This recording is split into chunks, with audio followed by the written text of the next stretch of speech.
giving permission.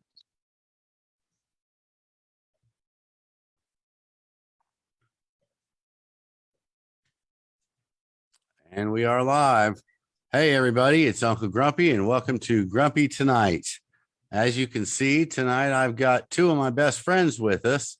Everybody knows these two. We've got Dr. Lawrence Pasternack, my colleague, who's always with me, and Raymond Storm, who's on as often as I can get him on. How you doing, guys? Doing what? Hello. Raymond, I'm loving your attire. You've always got the rag going well, but I'm loving the grumpy gear. Yes. That's good. I appreciate It's getting that. old. It's getting old. I might need a new one soon. We can take care of that. That won't be a problem. So tonight we want to get together and talk petitions. So hopefully we can get a few people to join us here. Looks like we got a few have joined in already. I still need to share this back to a couple of places. So let's see. See if I can find that. All right. So Lawrence, let's start with you. We all know that you've been doing a lot of the typing, so to speak, on the petitions, helping Jed in figuring out what needs to go in there. Is there anything really new since the community meeting on? Krista stalled out. Hey, Raymond, can you hear me? Yes, I can hear you. He did start out for a second. Yeah, we'll wait for Chris to get. Hello, are you guys frozen? If it's me or them. I think it was you because Raymond and I were talking. Okay, well, I'm not sure what everybody was getting. Hopefully they got something. All right, I'm not sure what's wrong with the feed tonight, but maybe we're having a little trouble. So what did I miss? We're back. Yeah, we were just speculating as to why CIA was trying to block you. Okay, Yeah. I see. I knew it was something important. Yeah. All right, well, I'll repeat myself because I like to do that. So we're here tonight to talk about the petitions. There's a lot to talk about with these. And Lawrence, I want to start by asking if there's any real new changes since the community meeting on Sunday. And then I want to, then after that, we'll go into some more details because tonight's show isn't going to necessarily be about the general idea of the petitions. We're going to pick it apart and talk about some of the things we don't like that are in there, or some of the things that we are concerned may be an issue. But Lawrence, you want to start and tell us if any changes since this last community meeting? Yeah, there's about a half dozen different updates to it. One of them, I forget whether it occurred just prior to the meeting or just after, but there is a rewriting of the language that has to do with testing and DUIs. I think that was done just prior to the meeting. But other language, there's adding in a section to enhance the rights of students in the medical petition to give them so that they could have access to cannabis at school. That's a new element in the medical petition. And then some new language that pertains to physicians in the medical petition, which we'll talk about. Some of it I'm okay with, some of it I'm not, but it has a license for physicians who want to recommend. The price has gone up on that license, and there's an education component tied to that. But we'll get into the details of that one. There's a few different working parts to it. And then one that's not finished yet, but as you know, I've been very concerned about it, is there's been talk about, as I see it, deviating from the original vision behind the full access petition, which was supposed to be nothing other than a plug-in. It was supposed to be nothing other than basically saying, oh yeah, take the existing program and let dispensaries sell to people 21 and older.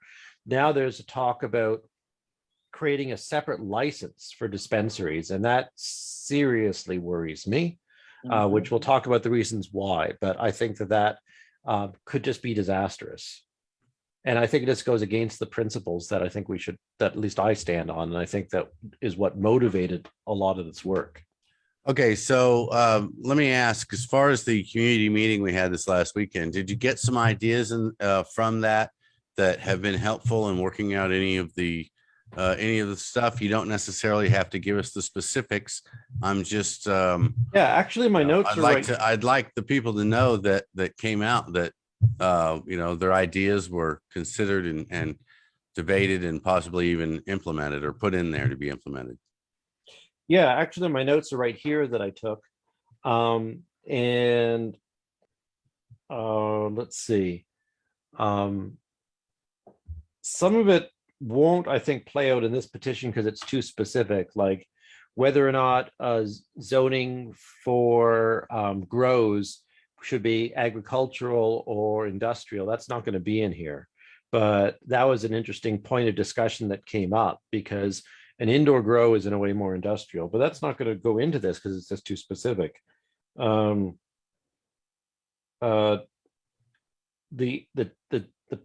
student one was part of that meeting. Now, explain that one. What does that do? How does that give students access? Explain that, please. So a lot of schools won't allow cannabis to be used at school. And so what about children who have epilepsy or have ADHD or one way or another have a medical need for it?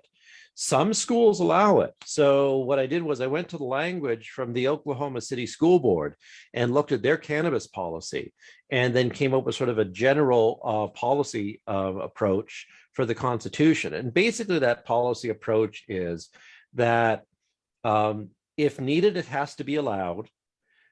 Students won't be penalized, but employees won't be forced to distribute it. So the idea is that it's up to the school board to decide whether or not they'll let the student individually access it, whether or not there'll be like a mechanism, like a separate caregiver responsible for it. One way or another, though, the school board will have to have a policy so that if a student has a need for cannabis, then whatever the guidance is from that student's medical practitioners, it doesn't have to be the recommending doctor, it could be the general practitioner for the student or whatever. But their medical practitioners will give direction to the school that the school will have to figure out how to implement. That's number one. Number two is in no way whatsoever will the student be penalized. They won't be denied any access to extracurricular activities and so on and so forth. And then thirdly, until there's any kind of change in federal law, then there is no requirement on the part of any school employee to play a role in the administration of the cannabis. Okay, so it sounds like what the goal here was or is to put it back in the hands of the locals that go to that school, but then to also give those that work there an out if they have a particular issue with it. Right. So it says that students have to be given access one way or the other. It's up to the school boards to decide on how. And the school board won't be required to have, let's say, a nurse practitioner responsible for administrating. It's up to them. If they want to do it, they could do it. But it's not going to be a matter of constitutional law that they're required to.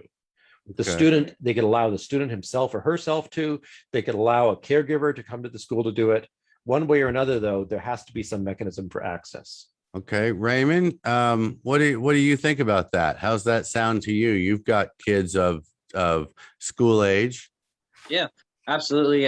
Yeah, I know both my kids are in school, and if they ever needed it, I would hope that the school board would allow it. If I was actually very privy to a incident in Muskogee, where you're from, one of those schools down there. Yeah, I was very surprised to see how open they were to that. But it was very just new. There was no laws, no nothing. It was up to the school board and everything like that, and it was kind of up in the air. We didn't know if they were going to allow it or something, but so it'd be really nice to have some protections behind that. Yeah. And just another new thing that I remembered, another thing that came up during the meeting was that I think it was Ronnie Weshill was very concerned about making sure that everybody had the right to consume publicly. Because in most states, that's not the case. In most states, there's no public consumption. So we're the exception and we want to protect that. And so that's something else we put into the constitutional language, that no ordinance, regulation, or statute relating to the vaporization or smoking of cannabis shall be more restrictive than those relating to tobacco use, is how it's worded right now. Yes. Okay. I like that. Well, well, we've got a parent here with school age kids. It sounds reasonable to him. Let's see if there's any more people out there. Please tell us what you think about that. Does that I'm lucky. My kids are all over 18 now, so I'm not having to deal with this homeschool, not homeschool, and the virtual learning and everything else. I saw in the news today there was some schools are going to require masks and some aren't, and so I'm glad I'm not in that race anymore. But there's a lot of you that are. So please let us know what your opinion is of that. All right. So what else, Lawrence? So another one is we are still working on some details related to the medical recommender. And so on the medical side, one positive is that we're expanding it out so that any medical practitioner with prescriptive authorities, that's a nurse practitioner, a physician's assistant, MD, DO, and so on, they all will be able to sign recommendations. So that's a good thing. But some conversations that Jed had led Jed to agree that the cost for that license should be $2,500. So part of the rationale for that is that we have all these businesses like Jeffrey Docs and Chronic Docs and so on, where there are doctors who are making hundreds of thousands of dollars, right? It's just a real business for them. And so if a dispensary has to pay $2,500, why shouldn't those doctors have to pay $2,500? And I think that's reasonable. Okay, hold on. Let me ask you this. How about because they paid $300,000 or $400,000 for the education they already have to be able to call it to get in the position to be doctors? Well, doctors still have to pay rent and doctors still have to pay professional fees, right? So doctors still have all these other costs related to their practicing. But that's not really my concern. I think the $25 is a drop in the bucket for a Jiffy Doc. You mean $2,500? Yeah, $2,500 is a drop in the bucket for a Jiffy Doc, as I see it.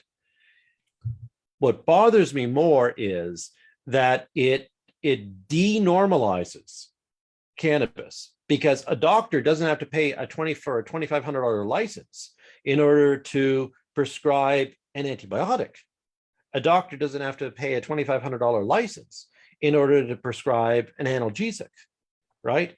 So it bothers me, the idea that doctors have to pay a special license in order to make recommendations, because what that's doing is it's making cannabis this kind of aberrant thing. And the other factor is that bothers me as well is that ideally what we want is, we don't want Jiffy Doc. We want our long-standing medical practitioner that we've known for years, who knows our medical issues and knows our medications and so forth, to be that recommender. And they're not going to be one that will be spending $2,500 and going through this process to get an OMA license. My general practitioner wouldn't do it. If he was a solo practitioner, maybe, but because he works for Mercy, he won't do it. So all of our traditional doctors, who may now be some of them willing to sign these recommendations, they won't do it once there's a license. Wasn't one of the first fights after this program started to get access to more doctors so that more doctors could write recommendations? Mm-hmm. So absolutely. What are we doing here? Just saying, hey, we want some of your money? I mean, Yep. Raymond, what do you think, Raymond? You're muted.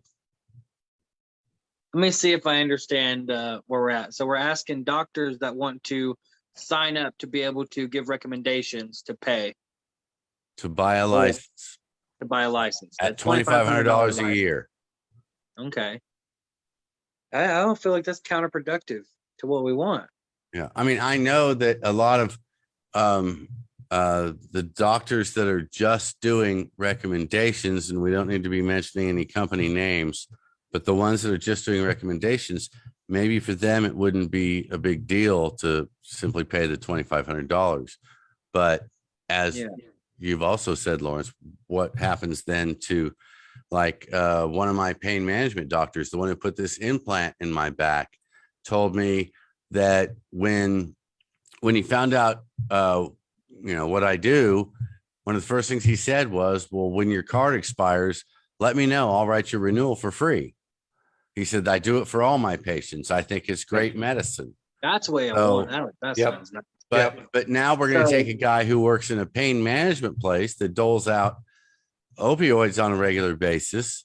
We're going to tell him we want you to go take a class and we want you to pay for a license. Is that right? Yeah. Hmm. Yeah. So, the idea that there's additional education is great.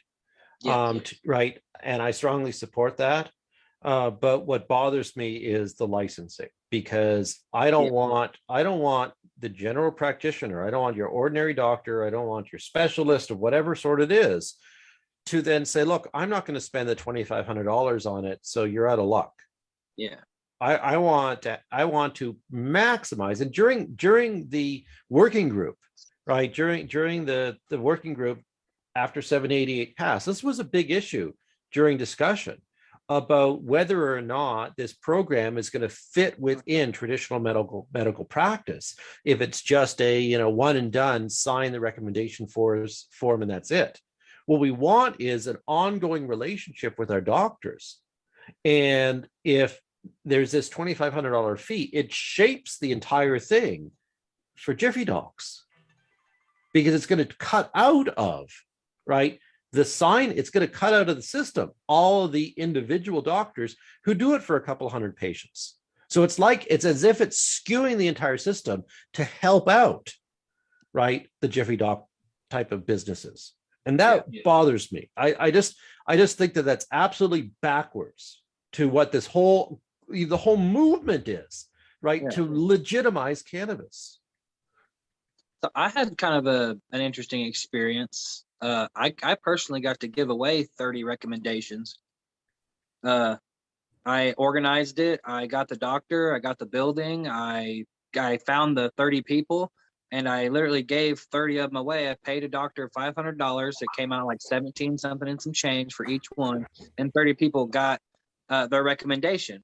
Now, that was probably one of the coolest things I've ever done. But it also was like really super easy. I probably could have charged $5 a person, got some money off of that or some way. I know there's definitely profits to be made there. It was one of the easiest things I've ever done. It probably just lined up perfectly, but it was rather easy. People want their cards in this state, especially now that it's becoming more and more. It hasn't slowed down at all. By setting up a $2,500 licensing fee, basically all that we're going to end up with, the only doctors that will be writing these recommendations are the Dr. Feelgoods, right? The Mr. Green. That's a good one. I like that. Right? I like that. That's it. That's all we're going to get. That's all we're going to have. I would. It's absolutely backwards. The same ones that are doing it right now, the ones that are already doing it. I feel like we're not going to get any new doctors. Yeah, but a lot of people have their regular doctors writing these recommendations, and this will stop it. Yeah. Right. Like I said, one of my regular doctors is willing to do it at no charge. I mean, the very least that would happen is now he would charge me. If this was to pass, now he may still do it if he decides to sign that, but he's got so much other stuff going on. I don't know why he would bother, but then he'd have to charge me. And doctors are so cynical. So many doctors are so cynical. So many doctors are so skeptical about cannabis. And now what we're doing is we're basically saying all these doctors, all your friends, the other physicians, all the other doctors you chat with, no longer are they going to be writing recommendations either. It'll basically mean that the entire thing gets shunted over to Dr. Feelgood. And all the physicians will know that. And all the physicians will basically shrug their shoulders and say, see, we told you so. This is not legitimate medicine. Because nobody I know will be one writing the recommendation. And so if people agree with me, Jed and I have a lot of arguments. We disagree about things. This is something he and I disagree about. And if you guys don't want this in the Constitution, it's going to take more than just my voice on this point to get it out of the petition. Okay, well, I think we all agree that it's not necessary and maybe just a money grab. Especially for the quick over the phone doctor type deal. That's There's definitely a money grab there. I feel like. Were we talking about charging them a $2,500 license fee at one point? Yeah, it'd be all of them. Yeah, it'd be if that's what the I business they want to definitely agree be. with that, especially if they're making money. Unless they're giving away free recommendations, you know, they But shouldn't have to pay it. But if they're making money off of it, yeah, they should have a license for that. but again, Raymond, think about that, okay? Because you've just picked both sides there. Think Yeah. about that. We Yeah, don't want. you have to be giving it away. It has to be a real nonprofit type situation. You know, maybe there's something there.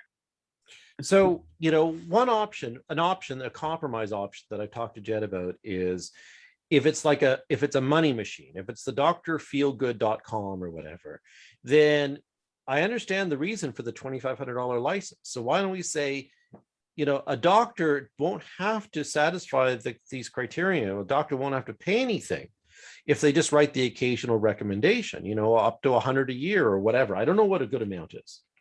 And so keep it within the normal physician-patient relationship. But once it becomes a business enterprise, then I can understand the $2,500. And so that's a compromise position. Ideally, I'd like to say no license at all needed. Like as soon as they sign up with one of these quick over the phone, type things, maybe they have to get that certification to pump them out like that. But what it could be is that once the doctor does 100 licenses or 200 licenses or something like that, then for them to continue, they got to pay the fee. I just don't know what the right keep track of that. Omo could easily do it, like effortlessly. I think that as we've all talked about, one of the first fights after this passed was getting more doctors on board, and this is totally counter to that. That's really so. It seems like it's going backwards. Yes, it's going backwards. Very much going backwards. All right, let's move on. And let me just repeat this because Jed and I are going to disagree about things, and what sometimes needs to happen is for him to hear from other people than me, right? So if you are concerned about these licensing requirements for doctors, you got to let Jed know, because again, it's like he knows where I stand. He doesn't think that maybe I represent everybody else's views. Obviously, I don't. But if you think that these licenses aren't a good idea as well, you got to let him know, because he has to hear from other people than just me on some of these points. Okay, so let's move on. Have you got any more changes that have come since this weekend that you want to mention before we go on to the few things I've got listed here?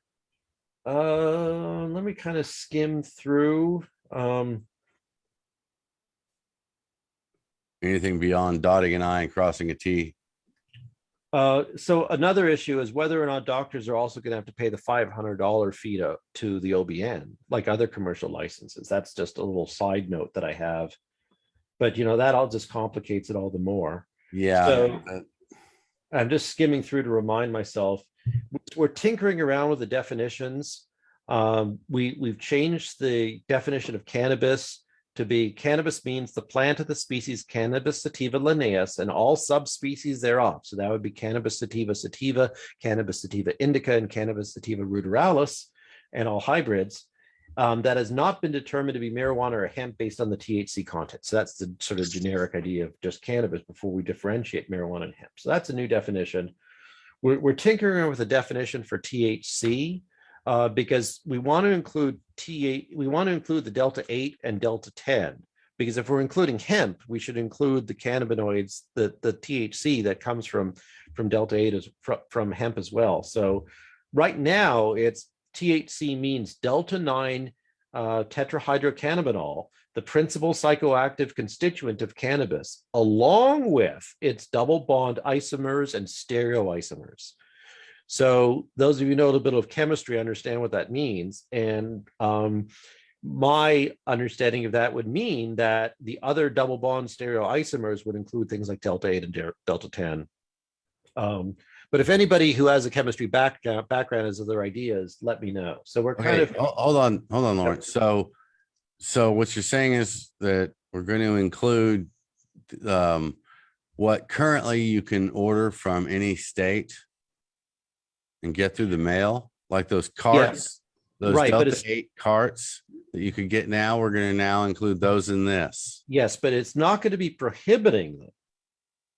It's not going to be prohibiting them. The idea basically is this, that our expectation is that in the next couple of years, those things are going to end up getting regulated in every state. Many states are already starting to regulate them.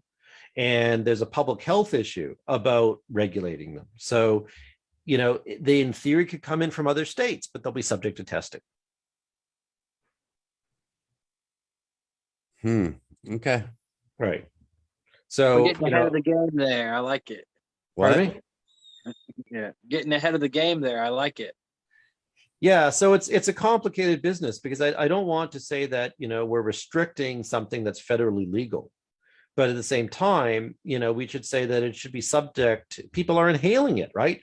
Or inhaling it with the, you know, with the vape cartridge. And so we had that huge ordeal about a year ago with these other inhalants that had like vitamin E or whatever. So maybe we should test whatever vape cartridges are being sold, whether it be Delta 8, Delta 9, or whatever. And I think that's the logic behind it. And I'm not really that committed one way or another to it. I just figure within a couple years, Delta 8 is going to get wrapped in every state into some regulatory framework. Okay.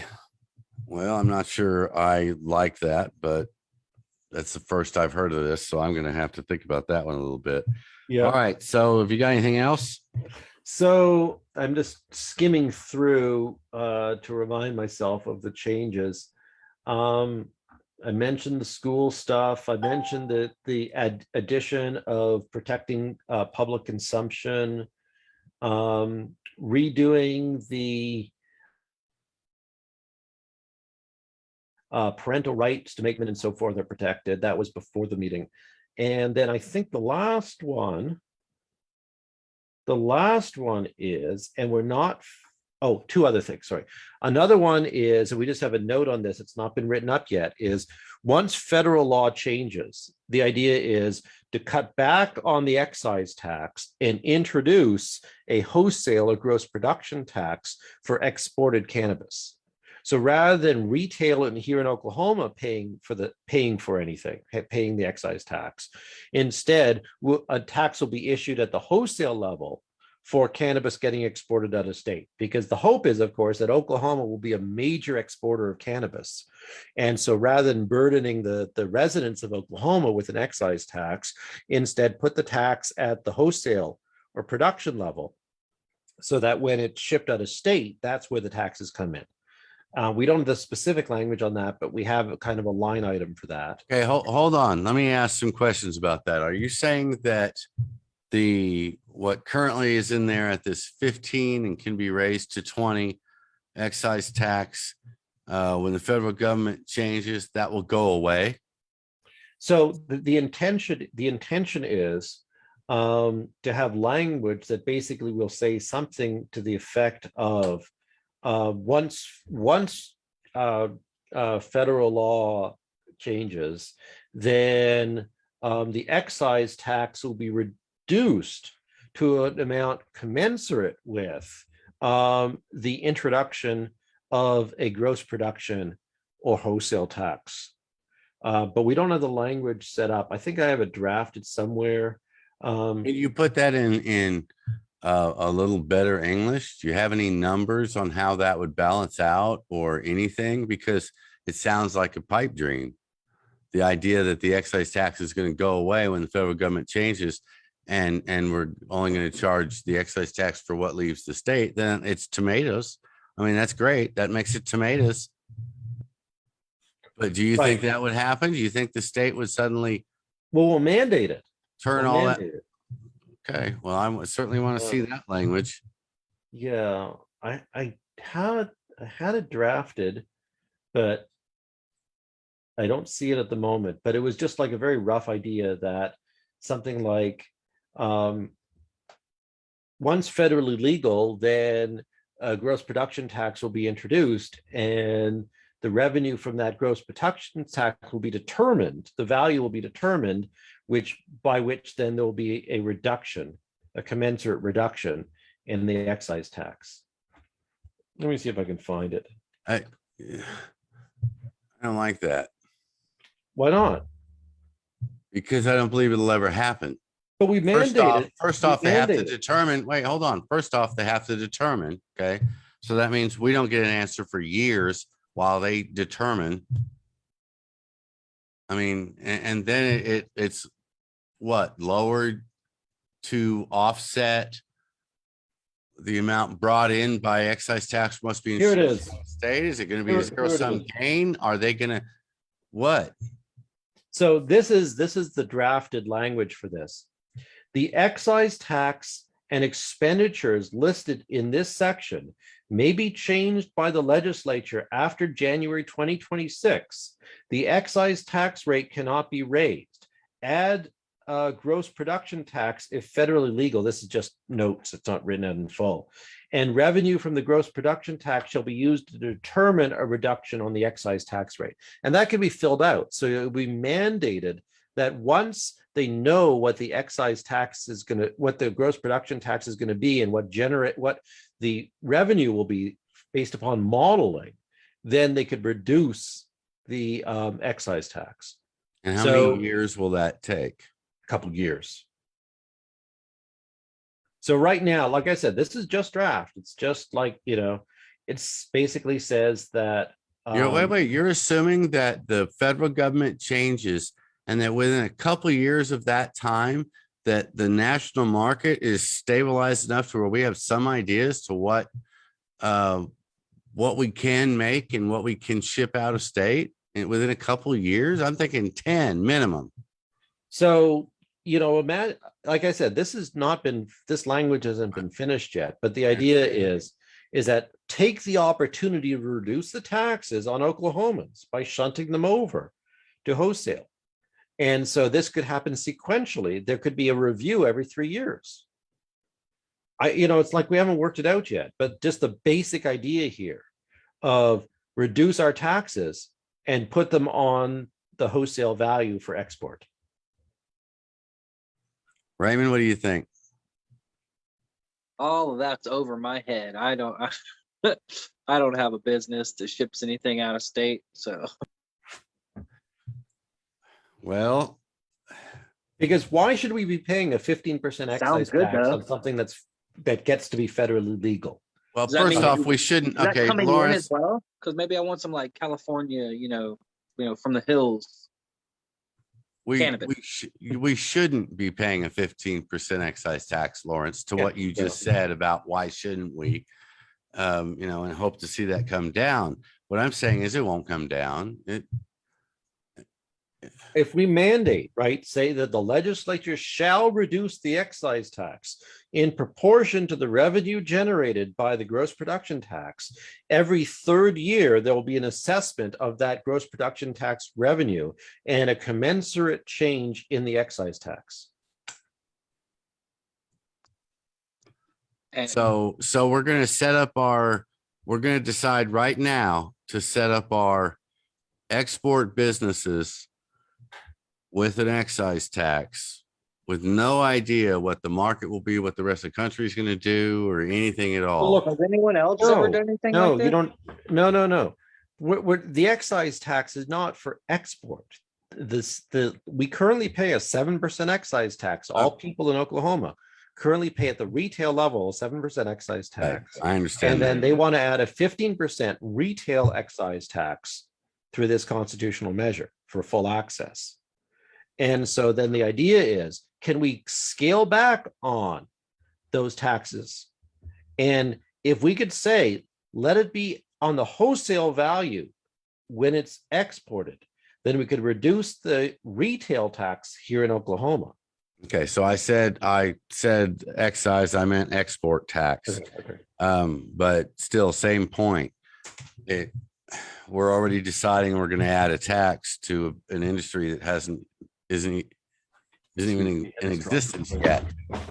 It's a little presumptuous, I think, to think that we would hit that mark correctly.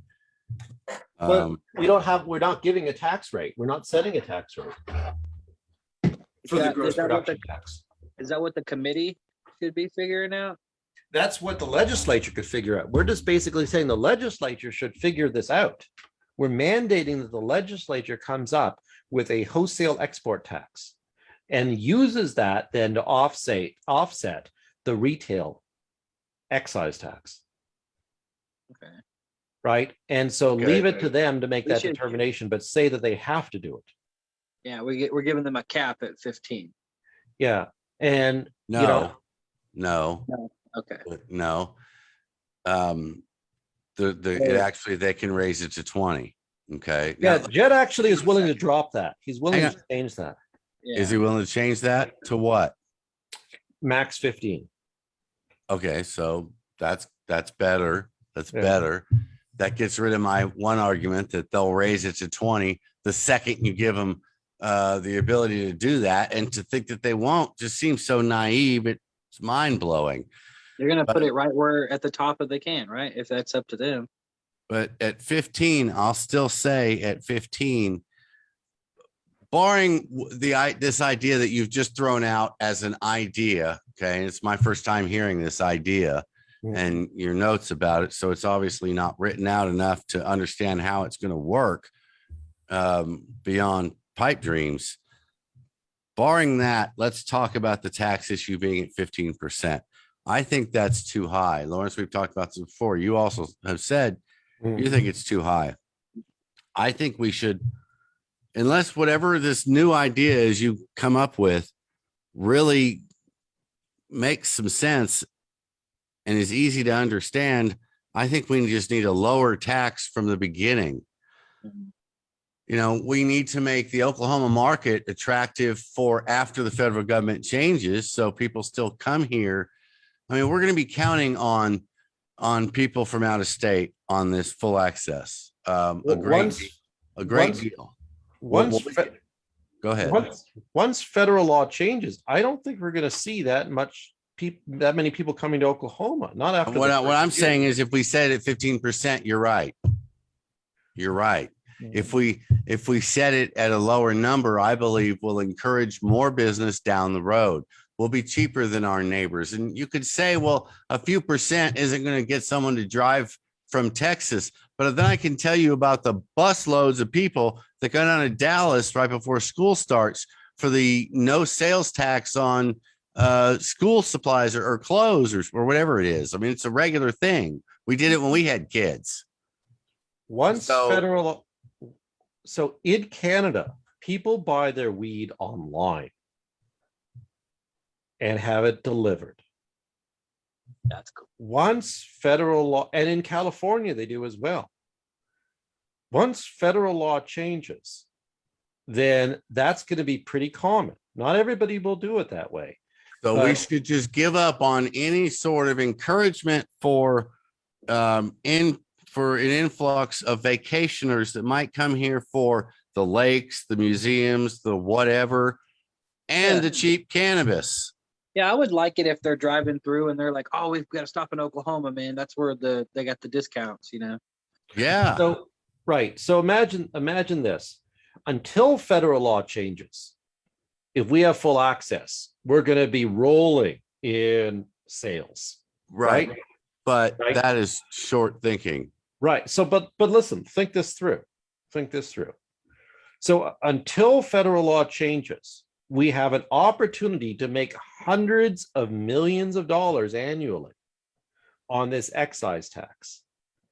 Once federal law changes, though, we drop the excise tax and we put it into a export tax. Take it off the burden of people here in Oklahoma buying and put it onto the wholesale cost when it gets shipped out of state. And in 2 years, when we get to that point, we have the people who the growers who plan to export it, fighting to get rid of the excise tax, which means we never get rid of it or fighting to get rid of the export tax. So we never get rid of the, and they win, they lobby, they win. And so we never then get rid of the excise tax. Oh, and I do got to say this just because I want to, but I call a win because Jonathan Moynihan agreed with me. So But that's one I just got to say that's a win for me. But we All right? mandated. I'd drop the mic if I didn't think it'd break my foot. So, But we mandated in the Constitution. The lobbyists won't have any say.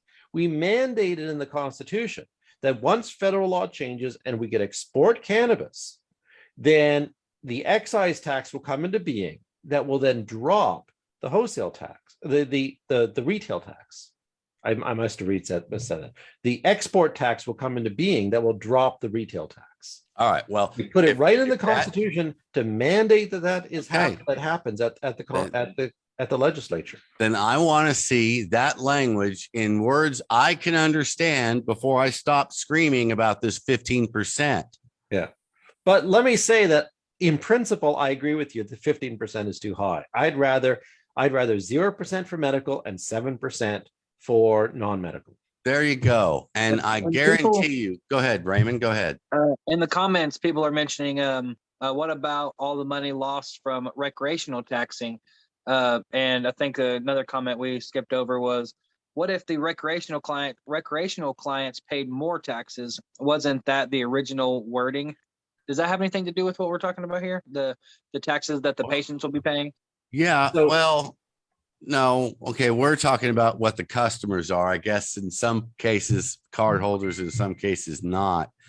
But no, this tax we're talking about is for the people that don't have a card. Okay. Which, right, as we've talked about in the past, I don't know how many people agree with this, but I've seen a lot of it myself. We have an enormous amount of people who have friends who have a card who go shop for them.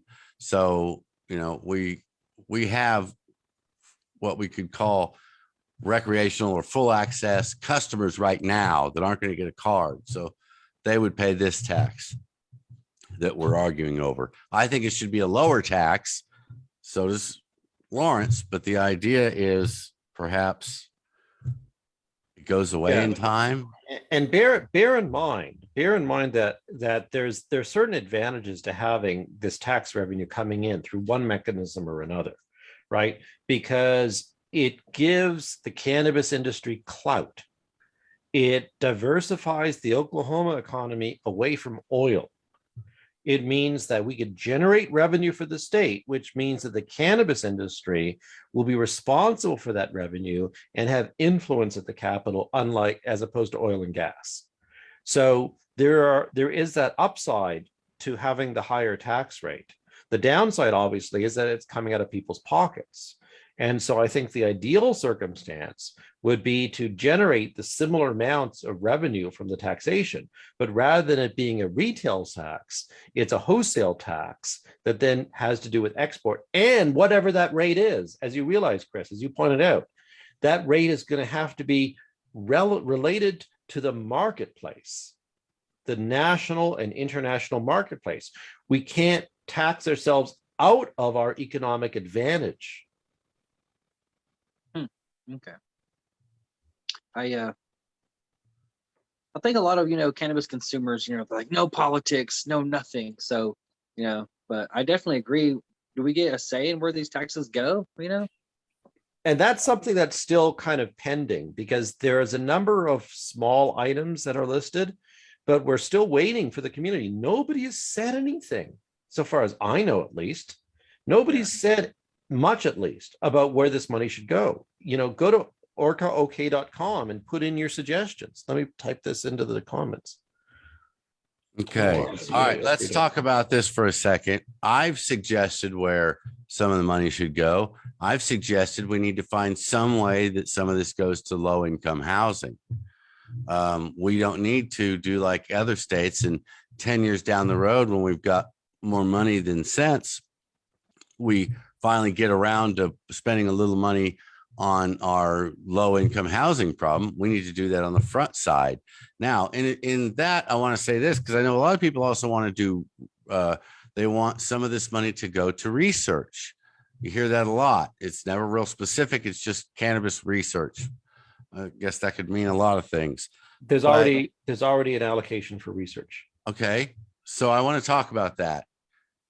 Where's that money going to come from? On the rec program, where would that money come from? It would come from the licensing fees and the excise tax. But the excise tax We just talked through for 5 minutes about how to get rid of it down the road. And then down the road, it would then come from the gross production or wholesale tax. Okay, so you'd have to put this in there as well. You'd have to put that in the Constitution as well. Because you can't just change where it comes from a few years down the road. If it says it comes from one place in the Constitution, he's scratching his forehead. It says, so the way it works is that it's like, of the revenue generated, right? Of the revenue generated, the monies shall be allocated as follows. Right. Right. And then there's a separate section on revenue sources. So what are the revenue sources? Revenue sources are the dollars that come in from licensing and the dollars that come in from currently from the excise tax and potentially in the future from the gross production or wholesale tax. You want to jump in here, Raymond? Yeah, we're just people giving more ideas on where the money should go, our schools and teachers and stuff like that. So they definitely want, some say in where the money goes, but how it gets worded and how it gets put in the concept. Yeah, it's like we need to where I guess it's going to come from. If I understand correctly, it's coming from the sales of cannabis to each, to the individual. And so the tax. So it's right now about $25 or $30 million in licensing fees. And then it's another 30 million or so above that for excise tax, the 7% tax for medical. Okay. And if we have full access, it'll probably be a couple $100 million in excise tax. Yeah, I like research and stuff for sure. And you're right, that gets thrown around a lot. I would like to. We had an option to buy research licenses in this state, right? There still is. Yeah, there's two of them, right? There's two research licenses right now that have been submitted, that have been approved. I don't know what they're doing, but there's two according to the OMA website. Cool. Yep. Would love to see what they're doing. And anyway, that's my input on that. And I want money to go to persons who have been adversely affected by the war on drugs. People who have spent time in jail, people who have criminal charges in their records that have interfered with their ability to get jobs or loans or whatnot. I want people to be paid back for the violence that this country has committed against them. Well, that would be great. My thinking, and when I say low income housing, is because I think what you're talking about there, kind of like reparations, so to speak. I don't necessarily see that happening, but I think putting it into low income housing helps the same crowd and is more attainable through the general public. Yeah. CC asks, this may be a dumb question, but who exactly determines where the money goes?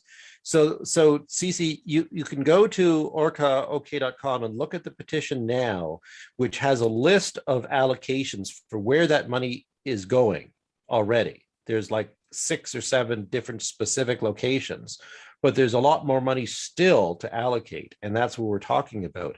So the idea is that we decide, right? We, the people of Oklahoma, make these decisions about where the money should go. And how do we get that into the Constitution? You bend Jed Green's ear. That's it. And a couple other ones in the chat. Biomedical research. I think there's a lot of good ones. Teachers, schools, pain management, addiction, rehab, things like that. So yeah. Professor salaries. Those are ideas. All the ideas. My joke is professor salaries. Yeah, he always says that. Since he's a professor, for those that don't know. All right, so let's move on a little bit off the taxes. Yep. Let's talk about the idea of the restructure of OMA and all the details going, or this many details going into the Constitution. What do you guys think about that?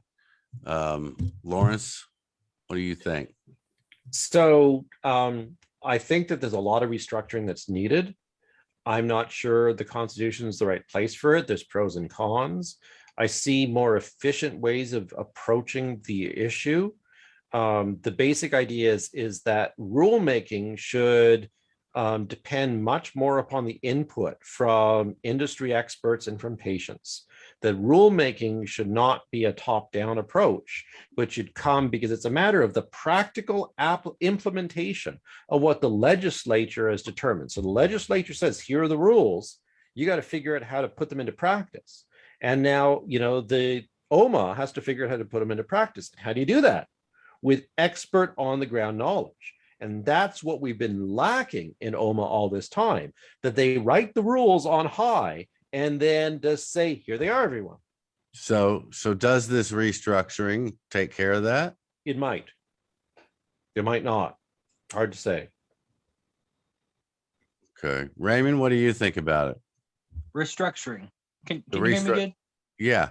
OMA being its own organization, we've all talked about that being a good idea, but the question here is, do you think that all that should be in the Constitution, or do you think maybe the Constitution should be more limited to saying that this organization has to be created by the government with a few basic outlines? Yeah, This I would seems much pretty rather have that in detailed. there. I think I got to actually spend a second with Jed Green himself before the meeting started, and I asked him that exact question and got to hear. I think the example he used was, right now we have 10-pound batches. We want it 20-pound because, you got an acre, you got 10,000 plants in the field. It doesn't really make sense to harvest every 20 pounds, or test every 20 pounds. Excuse me.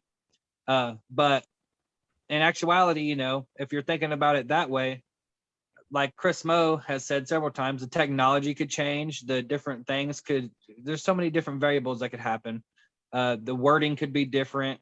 It could be batches. It could be different things. There's better things it doesn't need to be in the Constitution. I think that needs to be delegated by people that actually grow or in a committee and then there's thoughts on the committee itself. So, that's Let me say this, though, about the batch sizes. I'm not too worried about that in the Constitution. The reason being is that that's just like a placeholder. This is what it's going to be, and it could always change, right? The language says this is what it's going to be, and the legislature and the regulatory agency could change it if they need to.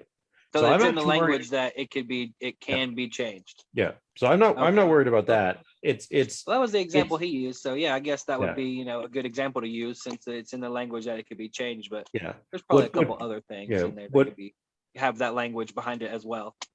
As I see it, the point of the 17 pages or so of regulatory restructuring is to get the experts, the industry experts and the patients into the rulemaking process. That's the point. So it's not like Director Williams says, hey, everybody, here are the rules. See you in a month, right? But instead, it's that the actual drafting of those rules comes about by way of these experts, and that nothing gets approved without the approval of the experts. So as I see it, what we really just need is language that says that the executive director shall involve this panel of experts in the drafting of all rulemaking, and that no rulemaking shall be promulgated, including emergency rulemaking, in the absence of a supermajority vote by the expert panel. That's it. What happens to the industry? Does the industry have to wait on the rules? Well, they always do. Start business until the rules are made? Well, they function under existing rules until new rules were made. Yeah. So that's how they keep functioning. I understand what you were thinking there. So let's just write at the very end of it all, that this is subject to change. Yeah. So Deb says, can we get rid of the tax stamp? Good idea. I would say if we're going to put in there in all these places that it could change, then we've added stuff we shouldn't have added. Then we, people keep making the point that, oh, we don't have like this national, our Constitution isn't like the United States Constitution. No, wait. Hold on. I don't mean to interrupt you, Lawrence or Raymond. I'm sorry. I usually interrupt Lawrence. That's why I had that apology ready so quick.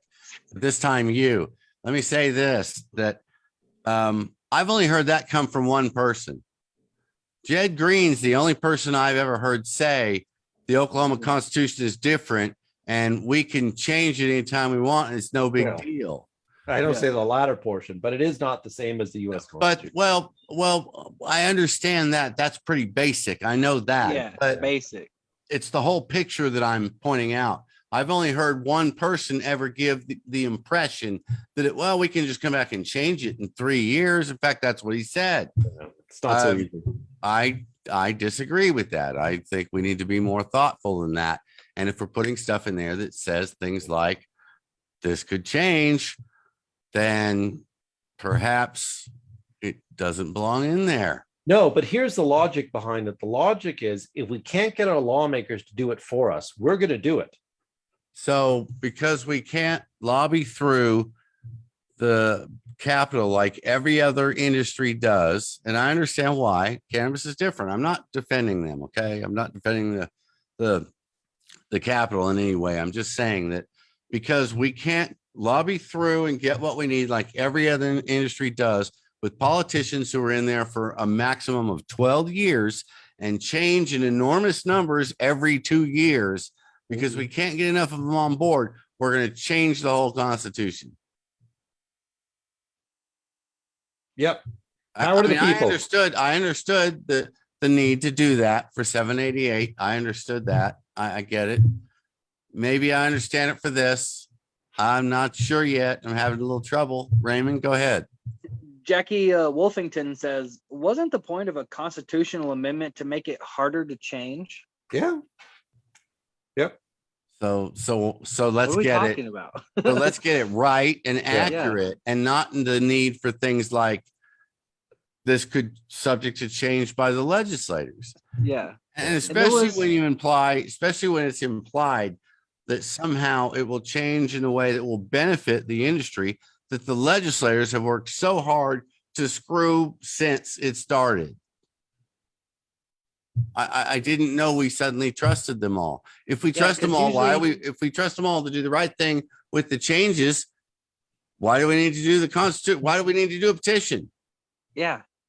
That conversation is always followed up with, it could be changed. Our Constitution can be changed. So yeah, I don't think that we should be putting things in the Constitution with intention of changing it. So, but the point of a constitutional amendment, right? So it can't be changed easily. So go to the 20 pound batch thing. Let's just say that for some reason we can't get our lawmakers to accept the 20 pound batch move.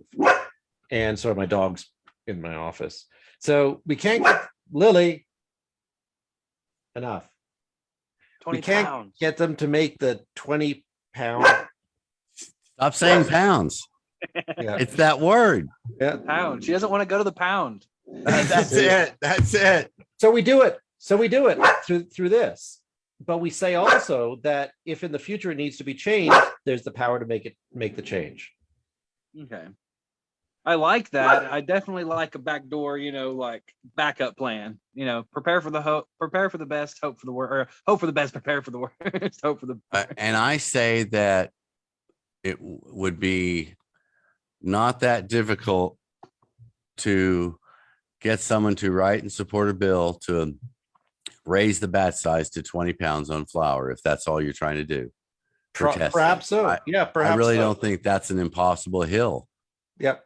So, my thought is that move to the 20 pound batch size is like a tiny, tiny thing. Yeah. My perspective is that the constitutional measure should basically say, here are our rights, and you assholes can't screw around with us anymore.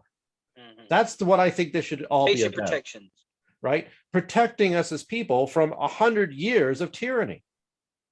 Right? That's what this should be about. And all these other details, statutory. That's my position. All right. So I want to talk about one more thing, and then we're going to wrap it up because we've already gone just over an hour. But we've still got 10 people watching, and I want to hear what they think about this particular thing. There is talks, we'll say, of caps. Let's talk about that. The pros and cons of capping the industry. So the current idea that I absolutely ardently and firmly oppose is to put in caps for the rec. And so the thought is this: initially, the rec petition was nothing but a plug-in for medical, and it was going to say nothing but dispensaries can sell to anyone 21 and over, right? That's all it was going to do, right? With a difference in tax rate. That's all it was going to do, with a promise that in no way whatsoever is it going to interfere with the system that we have. It's just going to give everybody legal protection and give everybody access. But now there's this move to add in caps on, to create a rec license and cap it. And so if you think, well, rec is rec, who cares? It's rec, we're protecting medical, no caps on medical. So that's part of the rebuttal. Well, we're not touching medical still. We're not putting a cap on medical. All the medical dispensaries out there are still possible. We're only going to cap the rec dispensaries. But here's my problem. Imagine two dispensaries, one across the street from the other. One dispensary has the medical and the rec license. This dispensary only has the medical license because of the caps. They couldn't get a rec license. Who's going to win in that competition? This guy will get all the more foot traffic than this guy. This guy will be able to sell more than this guy. This guy will have better margins than this guy. This guy will be able to sell at lower prices than this guy. And what happens to this guy? He's gone. So by capping the rec, by limiting availability of rec licenses, only some of the businesses will have those licenses. And who is it?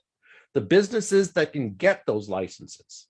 Right? Then you can get the rec licenses, which for the time being, the idea is for the time being, it's going to be all the existing businesses will be given a rec license, but in the future, nobody, unless they could purchase one on a private market. So who's going to be able to afford that private market? The wealthy, the corporations. And that will then undermine the free market, undermine the idea of protecting the mom and pops, because the mom and pops could get the second rate license. They can get the license that only handles medical, but they won't be able to sell to the larger volume of rec. Why is that what we want? It's like, here, you could have this cheap one, or the best one we're going to reserve to the rich people. That's what that does. There's so many problems with it. It terrifies me. On the upside, here's the upside. Here's the advantage of it. 2,000 dispensary licenses right now. What is their license worth? Nothing, basically. They go up, they got a business, they got a business. Anybody can get a license. If you monetize those licenses, if you create a limited supply of them and you give those licenses value, then that mom and pop who's struggling, who might go under, all of a sudden has a license that's worth on the private market that will be created 50 or 100 or 200,000 or whatever it is, which they can then use as a way to generate equity, or when they sell their dispensary because they can't make enough money, they have an asset they could sell to pay off the taxes that they still owe. So it gives the existing mom and pops who are struggling an escape from the financial circumstances that they're in if they're not doing well. That's a huge upside. It creates something of value for the current people in the system. But the Constitution, let me just finish this. The Constitution shouldn't be something that creates winners and losers. Shouldn't be something that says the people today have all this great shit, but everybody else, sorry, buddy, you're on your own. Is like, I would like for the mom and pops to still be able to sell, their licenses for, some sort of profit. If that, that's would never be a thing though without caps, huh? No, and anyone who may think that caps may not be, if it's just in the rec market, may not destroy the medical stores. Remember something, this isn't another state. Here, the products are all going to be the same. It's not going to be some medical flower, some rec flower, you know, some medical whatever. It's all going to be the same product.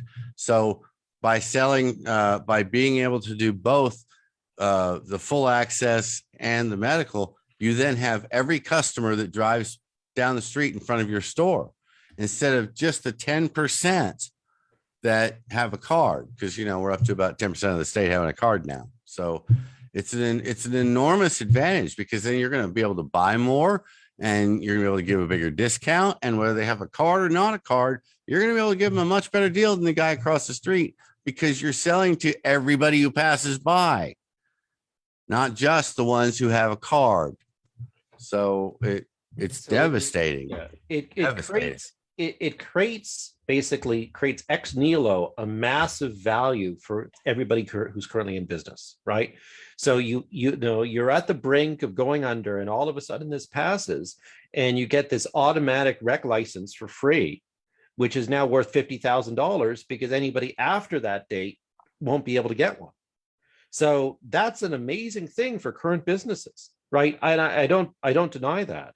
And another thing, here's another thing, that by limiting the number of new businesses that come in, it'll mean that the existing businesses will get a bigger piece of the pie. Because if we increase our sales threefold through full access, then the 2,000 dispensaries that are currently in business, they'll increase their sales by threefold, at least some of them on average, right?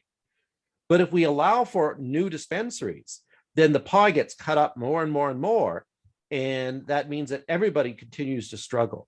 So there are advantages to the caps, right? It means that it consolidates the value. It consolidates the available cells in the existing number of dispensaries. And existing dispensaries are thus significantly advantaged, not just by this new asset, but also because they are the ones positioned for all that new foot traffic. So there's a good side to it. No, Lawrence, there's a good side for the people who are already in business.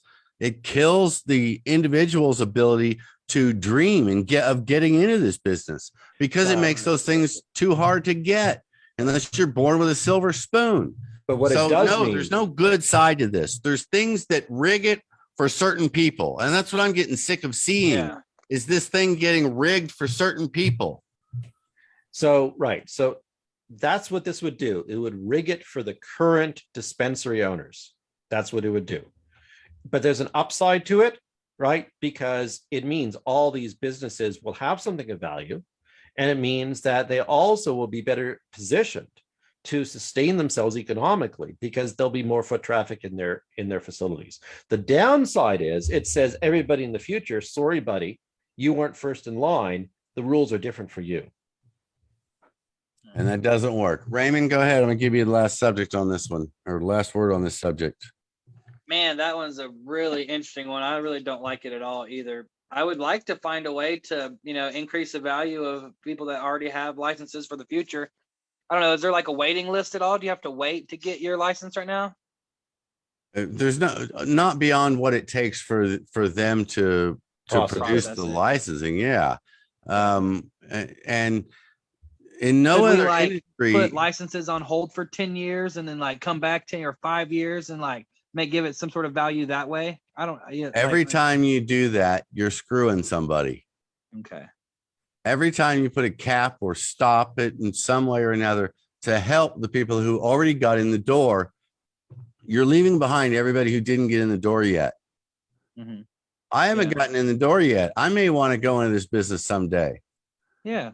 By the time I get around to it, if some of this stuff happens, I'll never be able to. It'd be too expensive. Yeah, right Raymond? now it's like an option for me to go into business. Yeah. Would you not love to be in this business, Raymond? I wouldn't mind having to grow one day, But are you going to be able to come up with $50,000 to buy part of a license? No. So Chance asks, why should a license be worth more than what you pay for it? But what would happen is, right, if you limit supply, right, and there is unmet demand, the value goes up, right? Basic economics. As does the black market. It could. The other argument is that we have 20 times more per capita dispensaries in Oklahoma than they do in California. That's not sustainable, right? Most dispensaries are going to go out of business. And so by having a limit on dispensaries means that many of those dispensaries that are now looking at near-term bankruptcy, their business will be protected. If you don't have a cap, that means they're still in the same situation, because all the new dispensaries that come into being will take that market share and they'll still be struggling. So, it's an unsustainable situation that caps might help sustain. So that is the argument. But the downside is it's unjust. I think a lot of people would feel. But let me give you so the question is, how is this going to affect patients? Whether or not there's a cap or not, what is that going to matter to patients? One is it's going to affect pricing. It's going to affect the cost of cannabis to you, because it's going to add cost to a license if somebody has to spend $100,000 to get that license. It's going to also affect competition, which means that pricing competition will play out. But here's a big one. If you're in a built up area, major city, major town, you have a large enough population, you are saturated with dispensaries. There's 100 dispensaries in Edmond or whatever. There's more than enough in the built up parts of the state. Out in the Panhandle, I think I looked at this about a year ago. There are out in the Panhandle, there's one dispensary for every 30 miles. And so if that dispensary goes under, what happens then? If they just have a new medical dispensary, why would somebody want to open up another medical dispensary when the one medical dispensary in 30 miles goes under? If it was a rec dispensary, that's different, because then there's a lot more sales. But if you cap it and you can't have a rec dispensary there, then the people in the Panhandle could end up in a situation where there is no dispensary for 60 miles. So when you're looking at the effect of capping on patients, I don't think it would be huge. Except in rural areas that have a very low density of dispensaries as it is. But on the side of businesses, it's going to create an uneven playing field. And is that appropriate to put in the Constitution? No, it's not. And it's just wrong. It's just wrong. So could I give you my middle ground?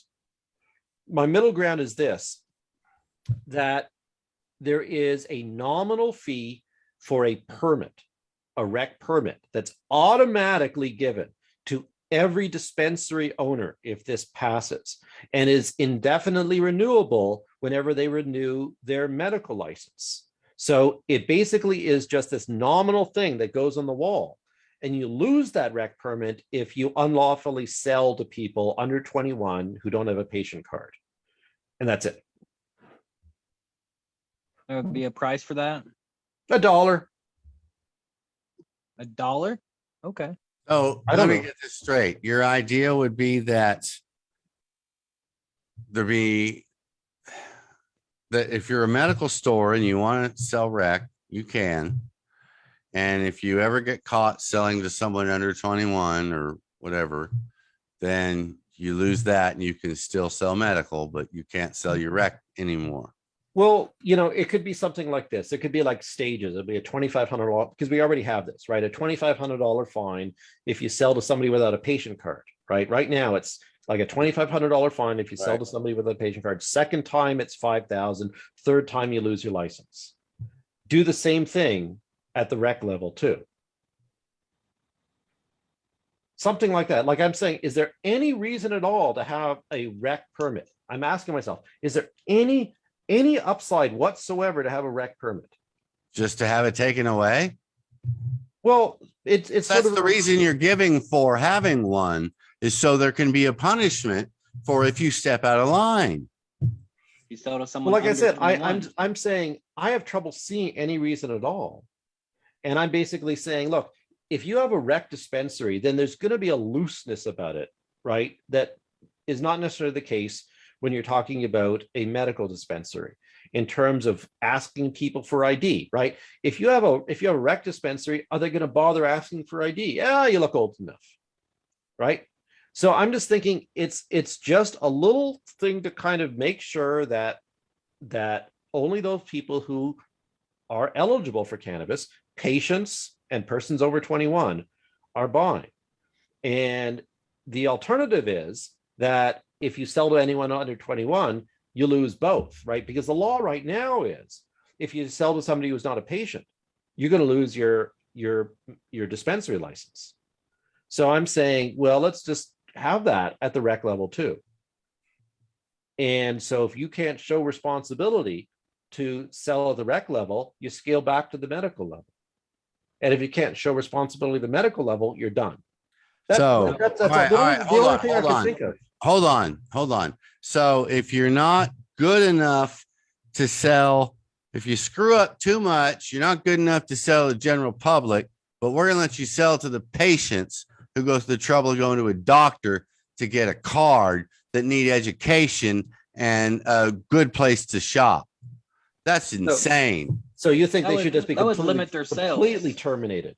Completely terminated. So if a dispensary that sells to somebody who's I'm not saying that either. I'm saying that there shouldn't be a separate license or permit for rec. They're buying a business license at $2,500 to go in the business of marijuana in Oklahoma. That should take care of it.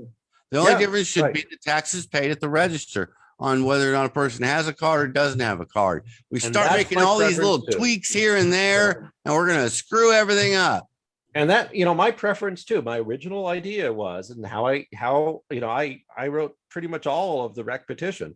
I wrote it so that there is absolutely no additional licensing, permits, fees, regulations, restrictions, right, for a rec dispensary that doesn't apply to a medical dispensary. It's exactly the same. It's exactly the same. No separate business structure whatsoever. It's just that at the cash register, either you're paying 0 in excise tax or you're paying 15 in excise tax. End of story. That's what I would prefer. But then there's this huge push to create these separate licenses for rec. And I'm saying that is a disaster. It's unjust. It's going to advantage people in ways that I think aren't appropriate for a constitution. It is going to create, unfair competition in the future. And that all disturbs me enormously. But then is there any point at all to have a rec license? No. And you say there's a huge push for caps. I call bull on that. Yeah, there's some people. Go ahead, Raymond. It seems like that would go, you would basically make all the medical licenses not as good as the rec licenses, and then someone's going to buy up all the rec licenses and then sell them. Yeah, that's I don't believe that happen. I don't believe that there is a huge push in the sense that there's a lot of people. I believe that there's a huge push in the sense that there's big money interests with this view. And that bothers me. That really bothers me. Well, what we're going to see is a cash burn, right? Where did this come into? Is this in writing yet in the thing? Nope. Okay, but it's being talked about. It's being talked about, and I've voiced my views, and I've had long conversations. And I know where various people stand on it, and I like to try to find compromises, and that's why I kind of brought up, well, what if we had a $1 rec permit? That is automatic and everybody gets it. So maybe but then you followed up with, but then we have this way that we can strip it from them. And then so you get small town Oklahoma where they are pissed they've got a medical dispensary, and now they're selling to everybody who's crossing the border, and they're seeing nothing but Texas tags in the parking lot, and it's pissing them off. So they start doing sting operations. Yep. And they hit that store every single day until they lose that permit. Screw that permit. Yep, that could happen.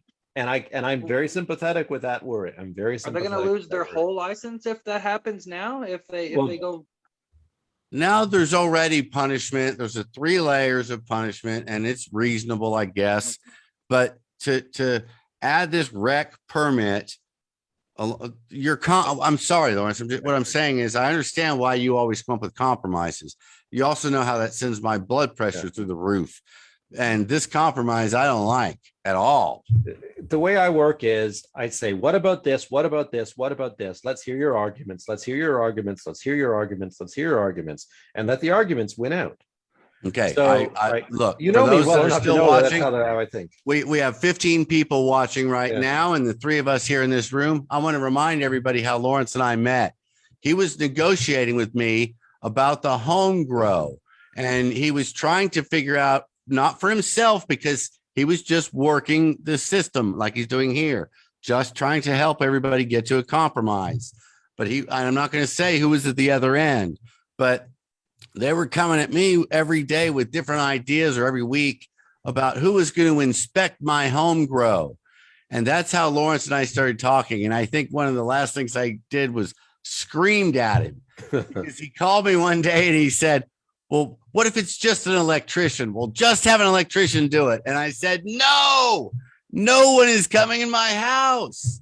And that's kind of how I feel right now. It's like you come to me and say, well, look, they just want to take off your leg. And I said, well, wait, I want my leg. I need my leg. So you say, okay, well, look, they're only going to take your foot. How about that? You could give them your foot, right? And I'm going, no, I want it all. I want the whole leg, the toes and everything. They're mine. Can we just have a toe? No, you can have nothing, not a toenail, unless I clip it off. Yep. Okay. Yep. So, so once again, my approach is to say, here's a possibility. Let's see what the arguments are. And, where did I start with all of this? My view from the beginning was, and because I understood where people were in the community, right, that everybody is so apprehensive about full access that we have to bend over backwards to make absolutely sure that there's nothing in the full access petition that's a threat to the current system. And the full access petition begins, right? The first article of this is nothing in this article may be construed to limit or abrogate any privilege, right, immunity, or defense of medical marijuana patient licensees, caregiver licensees, or medical marijuana business licensees. The commitment of the full access petition is, in no way whatsoever are we going to do any harm to the program. Then you can't put on caps. And I completely agree with you. I 100% agree with you that caps are bad. Having a nominal license, I'm not sure about that. But having caps, I absolutely agree with you, are bad. Okay. All right, yeah. Raymond, you have not gotten enough mic time tonight. So what do you got to say here? Let's hear it.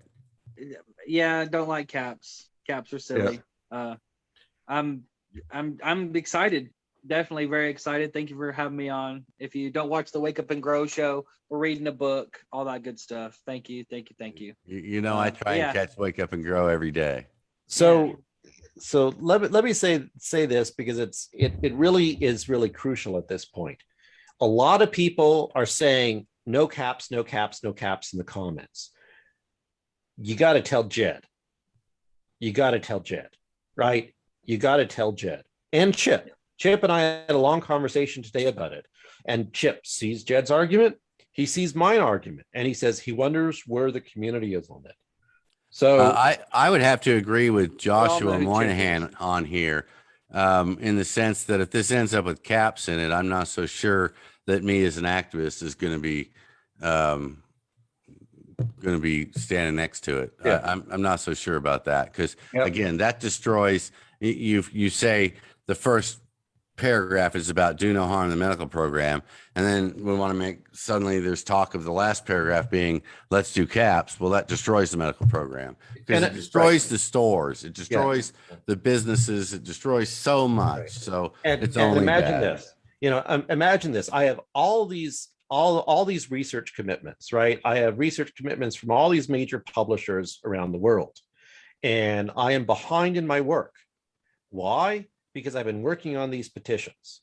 And so, I don't mean to take away from all the work that other people did, because lots of people did lots of other work, but I pretty much wrote the entire full access petition. And, I committed lots of time to it. And if we have caps in there, I'm going to basically say this thing that I wrote, I now oppose. So I'm with all of you that I see caps as a complete reversal of what this was supposed to be. And, when we're completely worried about harming the medical program, we know that other states, when they go rec, there are harms to the medical program. And I think there's a way to avoid all those harms. But one way to create that harm is to create the imbalance between medical and rec in the industry. That's a way in which the medical systems in other states get harmed, when you have an imbalance. And we're able to avoid it until we add in rec, until we add in caps. Okay. Once again, Raymond, what do you think? And then we're going to wrap it up. You don't like caps? Yeah. Deb Holden here says if caps are in the petition, it will not pass. I have to agree with her. Yeah, I know. I'm betting we don't see caps. I'm not going to collect signatures for that. Okay. Well, we can end tonight's show in an agreement. That's a good one. I like that. I'll argue with Lawrence about something tomorrow morning. I'm sure we always do.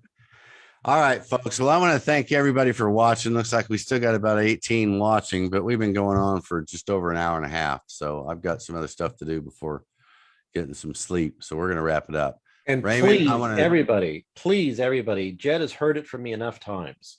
So if you don't want caps, he has to hear from you too.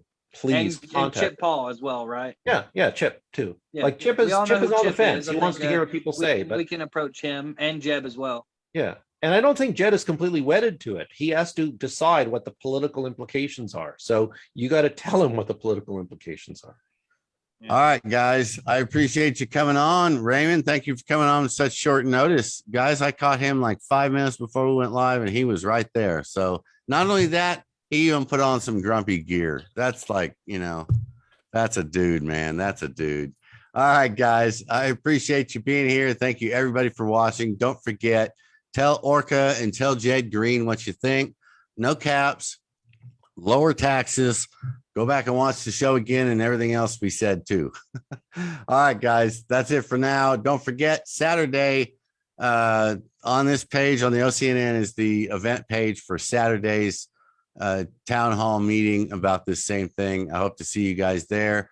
Don't forget to watch Raymond's show, Storm's Garden. Yes, Storm's Garden. I've got him Wake to up and hold grow off on Storm's Garden. Wake up and grow. I've got him to hold off until 9 o'clock to do his show, so I can see it because I have to have a little coffee and I get up about 8. So 9 o'clock or later, So we're gonna advertise for him because he holds off for that extra hour. Oh, and also don't forget, it's our planet. So plant it. We said There that. Don't forget enough for. Yeah. There you go. All right, folks. That's it. Until next time, stay grumpy. I'll see you on the road.